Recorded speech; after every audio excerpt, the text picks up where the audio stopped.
أعوذ بالله من الشيطان الرجيم. بسم الله الرحمن الرحيم.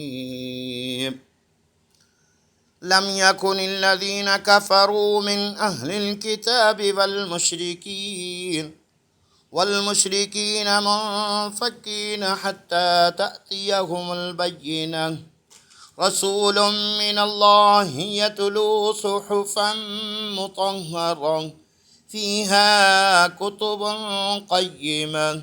وما تفرق الذين أوتوا الكتاب إلا من بعد ما جاءتهم البينة.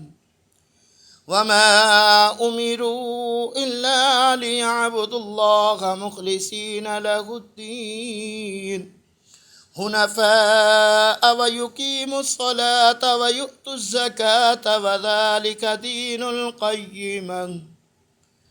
إن الذين كفروا من أهل الكتاب والمشركين في نار جهنم خالدين فيها أولئك هم شر البرية.